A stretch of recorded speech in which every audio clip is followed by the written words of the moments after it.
in the back, yeah, I don't think you need to do a ton here. Two options for deck lighting and stuff. Obviously, you know, if you have some exterior trees and stuff that you're going to be looking out from the deck, you might want to throw an uplight on those. A light that I like using on any kind of deck area, sometimes people will put like post lights and stuff on these guys, which you can definitely do. The only thing is it just gets tricky to hide the wire, especially because, you know, you're going to have to run it down there. So I might not do that. Hey guys, it's Cal from the Lighting Doctor here. I hope you guys enjoy this video with some more great landscape lighting tips. To learn more about landscape lighting, go and check out our website at lightingdoctor.ca, or if you want to see what a real quality landscape light should look like, go and check out our try it before you buy it offer, where you can get a premium quality fixture at a discounted rate with your very own battery pack, so you can go and test out how that light's going to look and feel what a real premium quality light should look like. So go and check us out at lightingdoctor.ca, or go watch more videos on YouTube just by searching for the Lighting Doctor. Hey, Patrick, yeah, thanks for reaching out, sending in your pictures here. I'm glad we were referred to you.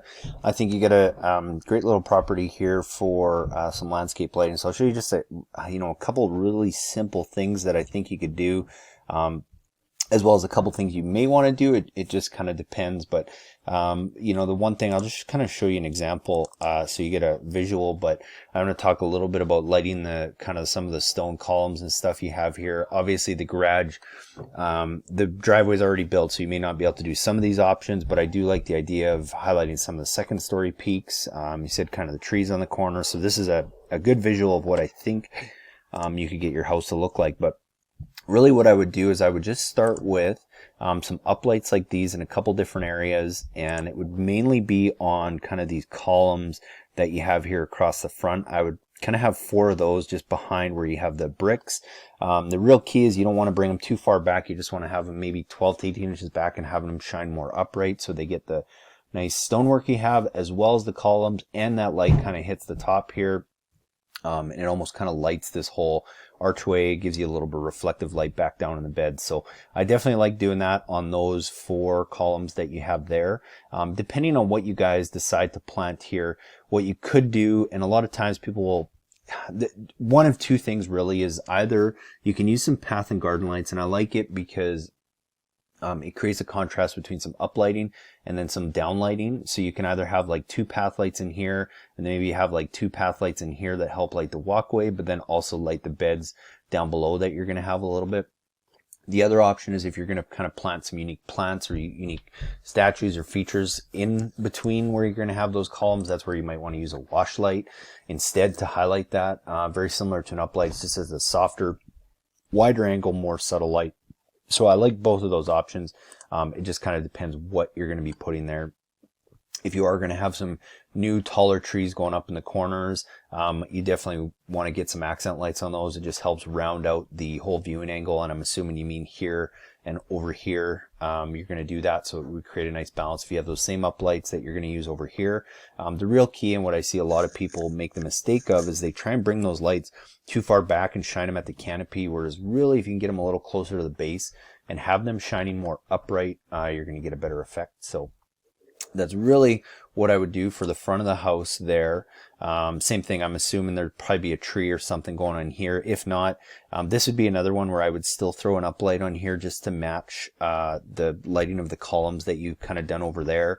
Again, depending what's going over here, and I'll just show you this example, but I'm still a fan of, even on an area like that where it's just siding, is still throwing some accent lights, because it kind of highlights that a little bit too, but it also throws light up to the top soffits and it kind of makes it glow, and it rounds out the viewing angle too. So now it's not just the front of your house that's lit up.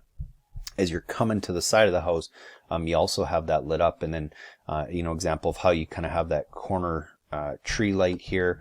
And then sometimes what I like doing too is, depending what you're going to be putting, let's get back to here. Depending what you're going to be putting here, sometimes if it's like smaller shrubs and stuff, I like using those uplights and having them a little bit behind. So say this was on the side of the house, I might have that here, so it's shining up to catch the house. Obviously, if it's closer, it's better. But then it also kind of creates some shadows along the side of the house from whatever, maybe small shrub or flowers or whatever you have there. And it can be a nice way to kind of create a cool little effect. I just want to run around to the back before I come back to a couple things in the front here. But in the back, yeah, I don't think you need to do a ton here. Two options for deck lighting and stuff. Obviously, you know, if you have some exterior trees and stuff that you're going to be looking out from the deck, you might want to throw an uplight on those. A light that I like using on any kind of deck area, sometimes people will put like post lights and stuff on these guys, which you can definitely do. The only thing is it just gets tricky to hide the wire, especially because, you know, you're going to have to run it down there. So I might not do that. But you very well could too, because you can always just kind of maybe run the wire up underneath the stairs, get it underneath here, and then you can just kind of drill through and you can put some post lights, even on the other side. I don't have a good example of a post light in front of me here, but like a lot of times those little half moon lights works on an area like this. And sometimes we'll do that if you wanted to have light up there. So I might put maybe one or two even on these posts, but on that side there. And if you wanted to, maybe on two posts on the side here, but I wouldn't go too crazy with that. Another light I like using, more so for these areas in the stairs, is these hardscape lights. You can get these in like a brown finish, a white finish. The only thing is sometimes with right now with everything that's going on, it's taking a while to get some of these in. But these are a nice light because they tuck away and they hide really nice under like ledges and stuff like this, around decks, under stairs and that kind of stuff. They just kind of disappear. So I really like them as opposed to some of the other deck lighting options, where you have a light that's shining out and it kind of blinds you. But what I would do in an area like this, and especially if this is like a sitting area, I like using those lights, and I might throw one kind of underneath this little section here and another one over here that just kind of highlight down this way, and then it creates some nice light on this sitting area. And same thing, you could put one over on this side here, and it would help light this patio area. The nice thing is it's not a super overwhelming light, but you also don't see that, so it's a nice way to create a subtle light to the patio area down below here. And then, you know, I might even throw one over here as well, because then that's also going to help highlight the stairs a little bit, so that, you know, just a little safer when you're walking down at night. So I mean, maybe just adding 4 of those undercap lights around the deck is a really nice feature, and it kind of makes that whole area stand out. And I would almost do that before I would put any kind of post lights and stuff on here, just because it's nice sometimes when you know, you don't need light everywhere, and you're usually going to have, you know, some kind of light from the house or who knows, back here when you're sitting. But down here it's probably going to be very dark, so it's nice to have that little added feature. So that was kind of the only other thing I did want to mention is, like I showed you in that other picture, is kind of highlighting these second tiers here. So I talked about lighting these pillars, but I would also try and have one of those uplights here underneath the window, again, that's shining fairly upright, because I want to throw light up here. The only difference, I would probably upgrade the lamp a little bit from a standard 4-watt LED, which is what comes in it, to a 5-watt, which we call a 35-watt equivalent. The reason being is because I want to be able to shoot that light up to the second story. And then I might also look at trying to get some of these. I think if you did that, that would be enough. Sometimes you could light this section, but I don't think you necessarily need to here. But over on the garage here, this is where you might want to use something called a gutter mount, which is one of these guys that fits in the gutter that you can mount a light into. And what would look really cool is if you actually mounted one, say, on this gutter and this gutter, and had them shining to this middle peak, and then you've kind of got this peak lit, you've got this peak lit, and then, I mean, you could always add one over here too that kind of gets this peak, and it would really make things stand out. On this one, I'd probably try and throw it kind of over here and have it angled this way. This one will be lit from this side, and then you've kind of got this one lit this way. That would be something that would really elevate the whole landscape design. It's actually pretty easy to get the wire up there too, because we'll usually just run it, you know, just right up the downspout.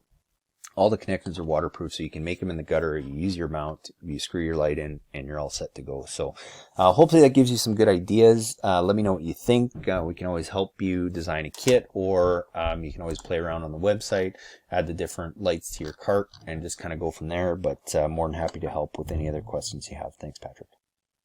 So I'll just share with you guys one little trick, something called a Hex Baffle.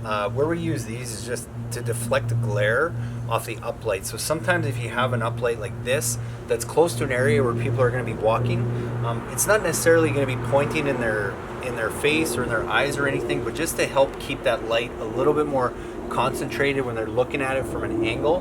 We're going to use something called a Hex Baffle. It basically just slides underneath the cap of your light.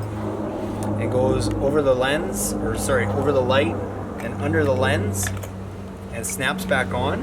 And then all that's going to do is just deflect the light that's being maybe portrayed that way. So as somebody looking down, they're not going to see a light shining right up in your eyes. So this is a great little tip to use anytime you have a high traffic area where people might be walking by the light, so they're not shining directly into their eyes. So we are using a couple path lights on this project. One area we're going to use them is just to kind of create some balance in between. We're lighting up some of the architectural stone pillars on the front of the house, and then in between we're throwing a couple path lights from place to place, just so as you're looking at it from the street or the sidewalk, there's a nice balance of light between the uplights on the pillars and then some of the garden lighting that's going to be down below. So that's primarily where we're going to be using path lights in this area. And as always, we try and use as few as possible unless it makes sense. And in this case, we've got about 6 to 8 path lights that are just going to create a nice balance of light throughout this property. It's just another cool example. If you can see this top peak here, where we used a couple gutter mounts and just focused them in on that top peak. Really turns out. Second story peaks, definitely something you want to focus on if you can get the lights up there. Definitely brings your landscape lighting plan to the next level. Hey guys, thanks so much for watching. I hope you guys got some great do-it-yourself landscape lighting tips. Now please be sure to go to our website at lightingdoctor.ca and check out our how-to page. It's full of great resources, from our podcast to our video to our most frequently asked questions. And also check out our try it before you buy it light, where you can actually go now and get one of our premium quality uplights and a King Innovation Insta-Light, which is basically a battery pack now that allows you to go and run those lights and test them out on your property.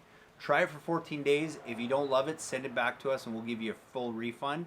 And if not, you keep the light at a discounted rate and go and buy what you need for your project. So thanks again for watching. Please be sure to leave us a comment. We'd love your feedback. Have a great day.